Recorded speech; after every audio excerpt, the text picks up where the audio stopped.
Hi guys, welcome to the video. Have you ever thought about building yourselves a Hot Wire CNC machine so you can build foam wings and fuselages and make some really interesting designs, but been put off by the cost? Well, in this video I'll show you how you can use open source software to more than halve the cost of the project. If you'd like to build a Hot Wire CNC machine just like this one, then I've produced an ebook which has all the plans, parts list, and if you follow the instructions you'll be able to build one like you've just seen in the previous video clip. It's not hard and it's quite a buzz when you get it going. As you might have guessed, we'll be using LinuxCNC for this and some other software to actually generate the G-code for the airfoils. I'll start off by giving you a quick overview of my machine and what you can typically expect to pay cost-wise, and then we'll go on to actually configuring LinuxCNC. I won't cover the actual install of LinuxCNC because I'll link you to my other video which goes through the same steps. This is my Hot Wire CNC machine. If you're not quite sure what a Hot Wire CNC machine is, it's basically using a hot wire to cut foam. And if you control that wire very accurately, you can make some wings and fuselages. I've made quite a lot of wings and fuselages, and as you can see, this is the remains of where a wings come out, which is one of my flying wings. I thought I'd just give you a little rundown of how the machine's actually built and how much does it cost. So you can see the machine's made of particle board. This came from an office clear out and it was all being chucked, so they're basically old desks and that. So I looked at them, I thought, oh, I could make use of them. So basically what we have is two towers that move independently, and there's a spring that's in here that gets tensioned. You can quite see that, but that spring keeps the wire tension so that it can, when the towers are moving independently, the length can alter. I did used to have the spring just there, but what was happening is it was sometimes the spring was getting in the way of the cut when it was really extended. It uses threaded rods. These are 10mm by 1.5 pitch and NEMA 23 stepper motors, and there's some couplers on the top there and on the backs as well, and you can see when it's not powered on it all moves very freely. There's also limit switches. These are quite useful for foam jobs. Line the foam up at the same place each time. I've had it for several years and it's been really good. I really enjoy using it as well. Types of foam I use XPS foam, which is this pink stuff, and blue foam is very similar as well. And then I also use the white foam. This was what wing came out of. So this is not very good quality white foam, but it's got all these bits in, but it still does okay, and that's what my current flying wing's made out of, and it flies really well. You don't need a CNC machine to do this. When I first started, I used this bow, and by putting the power onto there, and then you run it over some templates, and you can get a reasonable job with that. But the problem with it is making the templates can be quite laborious. I use that method on my VC10, and then that was okay. And before I built my CNC machine, I went to see a guy called Mike down at Green Air Designs, which did a lot of I was down on holiday that way, and I just called in to see him, and he got laser cutters, Hot Wire CNC machines, CNC routers, and I was sort of in awe when I saw it all. I thought, oh, I wish I could do this, and I started researching it and realised it's not too difficult to do. And this is probably how long have I had this now? Probably Probably getting on for 8 or 9 years now. Is it difficult to do? No, I've actually produced an ebook with all the plans and details and all the parts you need. So if you check on my website, I'll put a link in the description where you can get the ebook, and that gives you all the details. I'm just about to do an updated version of the ebook, which will have the latest details about using LinuxCNC, which is basically what this video is about. Because one of the things with doing all this, I've spent more money on software than I have on all the hardware. When I first started, I wasn't very experienced, and so I ended up buying software. I almost got LinuxCNC working, but I was struggling with a few bits, and I was anxious to get it working. So what I did is that's the dog just choking. He's all right. Yeah, so what I did then is I went and got Mac 3, which cost me $175, and then I bought various bits of software since, and I think in total I spent probably nearly $400 or about £300 on software. Yeah, he's eating stuff he shouldn't be eating as usual. Typical dogs. So if you can get away from the cost of the software, the cost of building this isn't too difficult if you're reasonably practical. The main cost really is the controller board, which is this unit over here, and it looks a little bit Heath Robinson, but inside there is one of the Chinese TB6560 4-axis controller boards, and I bought it as a complete kit some years ago. I think I paid about $170 back then, and that included the stepper motors and the cable. I built the power supply myself out of two Dell PC power supplies, and it's 24 volts, so they're wired in series, which is, you've got to be careful doing that, because if you get it wrong it can be a bit dangerous. So I wouldn't advise doing that now. For what they cost now, I'd probably go out and just buy one 24 volt power supply.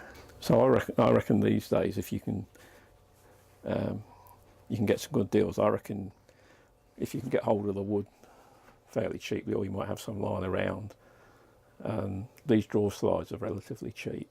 So it uses 2 sets of slides there and 2 sets of slides on the vertical axis, and the threaded rod's reasonably cheap as well, so you can get all these from your local DIY stores fairly cheaply. And the actual mechanism that holds the thread rod in, on the horizontal axis there's a spiked T-nut in there, which is just bolted that piece of wood there and gives it a little bit of a alignment. You can, if it's not quite in line, you can move that about a little bit, and it's the same on the other side, but you can't see it's on the other side. And I've got a full details on my website of how to build this, so if you want to check that out. And when you consider the cost of some models now, you know, especially you get some of these big EDF foamies with, you know, 90mm fans in, some guys where I fly will spend £300 or £400 on models, and they look great. But the only problem with it is, if you probably know yourself, if you smash them up, there's generally not a lot left. So in 2018, probably around about $450 for £320 or something like that. But that doesn't include the price of an old desktop PC, which you probably might have one of them lying around anyway. And they're pretty cheap to get hold of second hand. So the first thing we need to do is install LinuxCNC, but rather include all the installation steps in this video. I'll link to this video here I produced a little while ago, and the installation steps are exactly the same until we get to the step config wizard. And all you need to do is, when you've completed that installation, come back to this video on the step config wizard, and we should be good to go. And all the details are in the new ebook and on the website.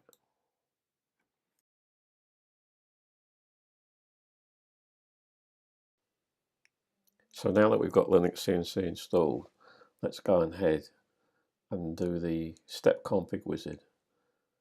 We can only do this for the first part. We need to go in afterwards and do some manual configuration changes.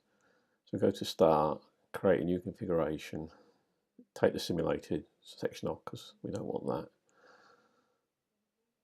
if we go forward, we give it a name, and that can be anything you like, but for this demonstration I've just called it foam cutter. And in the axis configuration, in the next drop down, we'll change it to X, Y, Z and A, and then I'm working in millimeters. And then we need to put the latency period. Make sure you don't guess this. Check out my other video, which I'll put a link in, to make sure you get this right, otherwise you won't get a very good machine. So now we're going in to set the pins, and this is on the TB6560 all-in-one Chinese board. I've put all the configuration settings up on a website, so you can go there and have a look. And also I'll do a download of these files, so you can just download these as well. So basically we're just going through and setting the pins up to make the 4-axis CNC work. This takes a lot of the hard part of it out, because when you look at the configuration files there's quite a lot in them, so this does the bulk of it for us, but then we need to go in afterwards and change the settings to suit the Hot Wire CNC machine.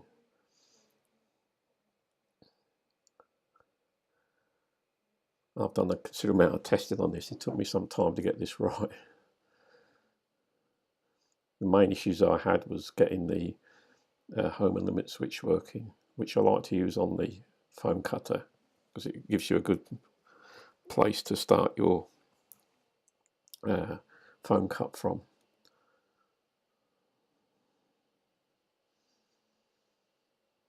So we're not using any spindles. So I think that's amplifier enable. I think, oh no, Y step. Yeah, this next one's amplifier enable. This was recorded on a virtual machine to make it a little bit easier to see than trying to video the actual screen. But the steps are exactly the same for a real machine. So then we go in and got these back to front. There we go. Home and limits. And then these stop in, and that's inverted. And then we go forward.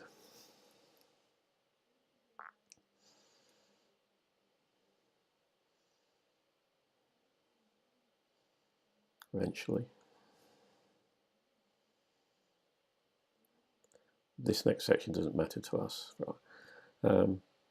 Now I'm using 10mm by 1.5 pitch, so we just put the pitch in there. And then the velocity and acceleration, I did some experimenting on the real machine with the test axis button, which you can see up in the corner, to get some ideals. And I found that these were the settings that work well. It all depends on your latency as well. So we're now setting the travel of the machine, and this is my horizontal axis. So I've got 600mm on that, and these sort of home and limit switches. If you're not using them, you won't be able to change anything in these. They'll just be greyed out, and that's the test axis button there. And we just do the same for these other axes. If you check out my video on doing the CNC router, the process is exactly the same for testing the axis. So I'll put a link into that. And you might find your settings are a little bit different to this on the velocity and acceleration, because if you've got a faster machine with less latency, you might be able to get a bit better velocity out of it and acceleration. So this is on my horizontal axis. I've got 300mm travel on that. And then we go forward. These axis letters will actually get changed later when we edit the INI file. The step config wizard isn't clever enough to know that we want different axes, but it's good enough to get us all the basic settings in there. When you see the configuration files, you'll see why we don't want to start off by hand. You've got to be a real guru to do that. This one assumes we're using the rotary axis, but we're not, so we just ignore where it's got degrees per hour and just put the same settings in.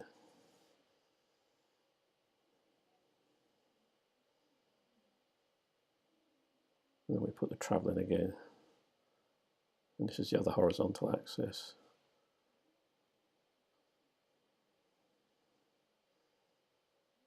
Then we go opposite, yeah. And we go forward.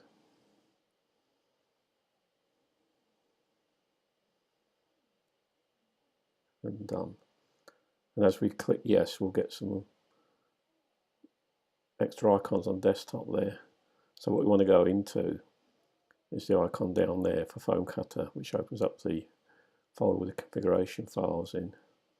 The first thing I advise you doing is copy these configuration files first, just so if you do make a mess, you've got a copy. So we want foam-cutter.hal and foam-cutter.ini.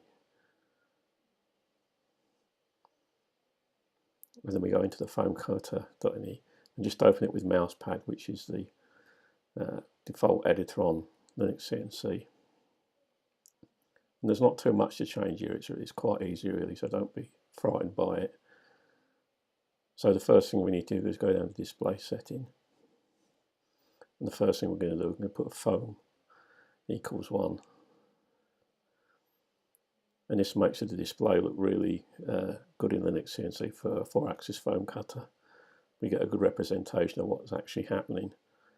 And then we're putting a geometry setting in here. If I could spell geometry. Just having to think about it there.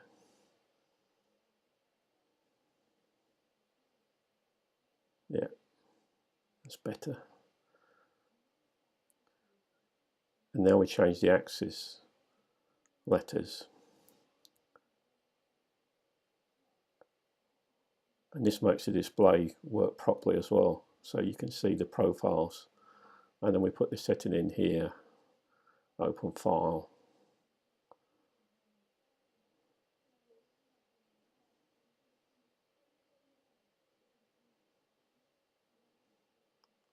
And that gets the display looking really good, as you'll see in a bit.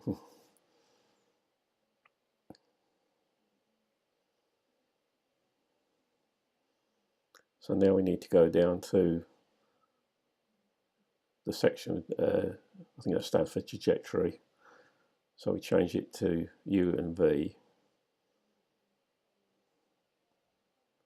we're going to come back to that in a minute, I almost forgot one. We change axis 2 to axis 6 and axis 3 to axis 7.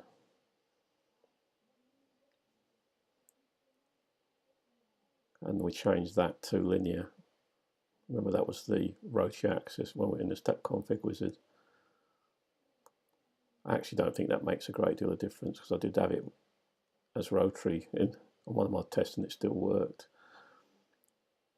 One other thing that seems a bit odd, we changed the axis setting there to 9, and it's to do with the way LinuxCNC references the axis, and it can have up to 9 axes. So we save that now, and now we go into the foam-cutter.hal. This file looks a lot more complicated, but there's not a great deal we have to change in it.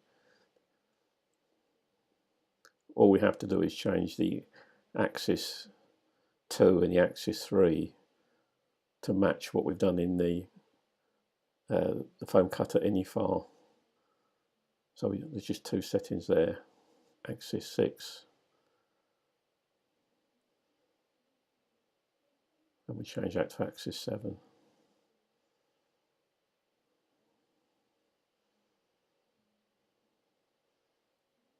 And that's all we need to do. As I said, this took me quite some figuring out, but it seems quite logical now. So if you have a look in the description, there's a link to some G-code that you can load up, and this is what it will give you. So it's just basically a Clark Y, 250mm, and in the next section I'll actually show you how to generate that code. But if you just want a quick test to make sure everything's working all right, then if you download this, copy it onto a machine, load it in, then this is what you should get. So now we'll go on to develop the airfoil from this website, which is run by David the Swarfer. And basically all you have to do is log in, create yourself a login. I've already got a login here, so I'm just logging in. And it's quite straightforward to use. And it has got another version that you written in Python, which you can actually download and run on your machine locally. And the advantage of using this is that you don't need to have a particular operating system. It will run off anything. So in the name there, we just give it a name. I've called this Clark Test. And wingspan, as it's a straight wing, it doesn't really matter too much. And we're just doing the root and the tip at the same dimensions. Not going to have any sweep on it, so we set that to 0. And on the trailing edge limit there, that's how much it leaves for an error on. Otherwise, it goes very thin if you don't do that. Then you just want to know your gantry length. And here we go to pick the airfoils. Now, David's got quite a few loaded in here, but once you create a login, you can actually load your own in. So these airfoils are in this quite a common format, .dat formats, and I'll put some links in the description where you can get these from. There's quite a few on the internet. Then we need to know the foam thickness, 50mm, and just above that the actual length of the foam. Feed rate, 60 seems to work quite well. And then what we do, we just run update then. And we've got a warning there. What David Software tries to do is generate both profiles in one piece of foam, which can save you a bit of time, but our foam isn't thick enough for that. So, and then we can download the actual profile, G-code profile, and have a look at it. So I'm just saving it onto my machine here. There we go.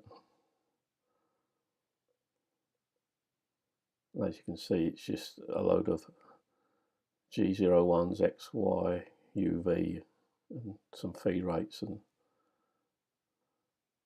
doing swept back wings is a little bit more involved. And on the next, I'll do another video on doing swept back wings, because I think otherwise it would make this video too long. I think the purpose of this video is to get you going with free software. So I've loaded the code into the machine through the file menu, and then this is basically what we get. So at the moment all I'm doing here is just getting the wire lined up with the edge of the foam, and this is just a scrap piece of foam I'm testing out on. And you can see it was what left of another wing job. So now that we've got the wire lined up, we just set everything to 0. So you can see all the settings there are going to 0 on the X, Y, U and V.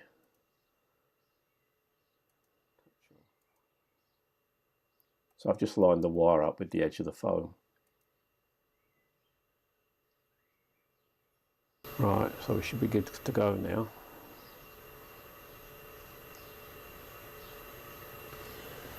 I'll switch the wire on. And I'm just using a piece of scrap foam here just to test this out. You do get through a lot of foam when you're doing this. And what I like to do as well is just test it.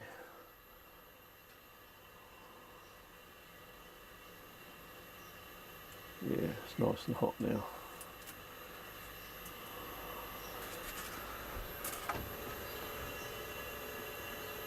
Right, so let's set her going.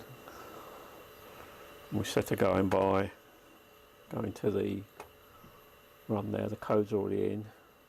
So this is the code that's generated by David the Swarfer, who he goes by. And this is completely free code, and it's just cut in a Clark Y profile, which is fairly simple. So let's see how it goes.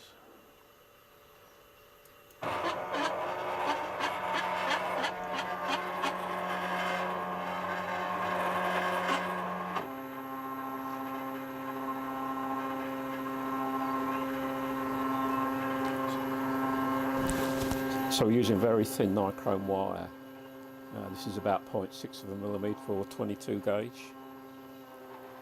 And I've always found best results with very thin wire. It means you haven't got to put as much current down it. And when you're doing tapered wings, you have to allow for what they call the kerf, which is the amount of foam that's melted by the wire. So if you're doing a very swept back wing,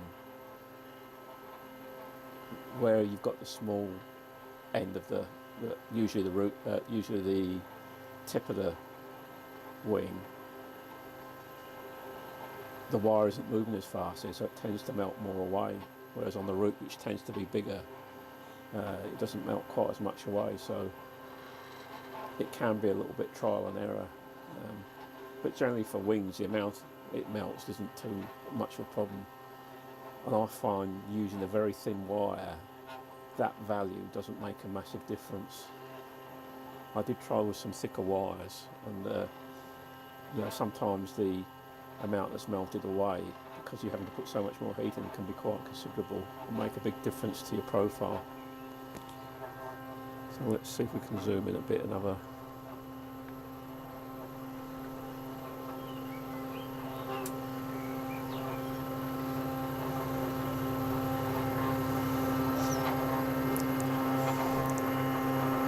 so it's going quite slowly, but it's not melting a great deal away.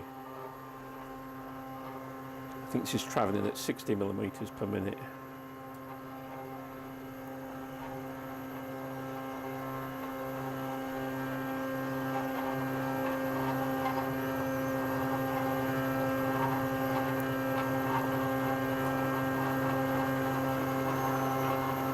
What you can do, you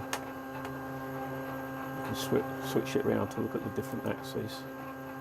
So you can't see much there, much there. Look at the Z. And this is, you can zoom in. This is the path that the wire's going on. And the dotted line there is a rapid move, so it goes there quite quickly, which is a G0, then it goes to a G01, I think. And one of the things about David's software, you can tell it how much you want it to leave at the end. Because what happens is if you just do it without this little section here, it comes down very thin. And if that's where you want to mount your aileron, there's very little there. So within the software you can specify a distance there, and I'll put 3mm into that, so that'll be 3mm there, about 1/8 of an inch, and that will give us something that's fairly okay to attach an aileron to. Or we can cut the wing out, the actual wing itself, and we'll be left with a fairly good edge on the trailing edge. So I'll speed this up a bit, it's a little bit boring watching foam being cut. We're nearly there.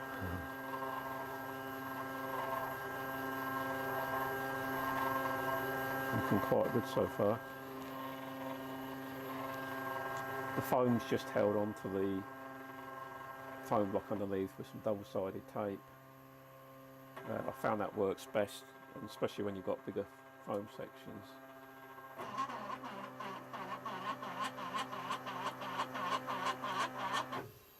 That's it, we're finished. So switch the wire off.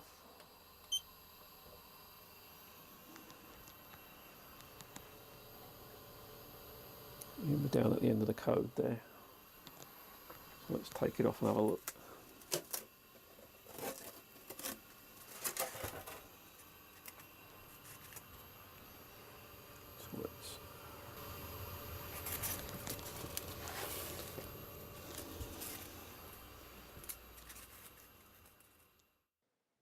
So there we have it, not looking too bad.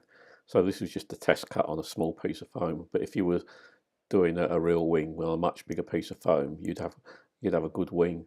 And then it's up to you then how you finish it. My favourite method is using brown paper and PVA glue.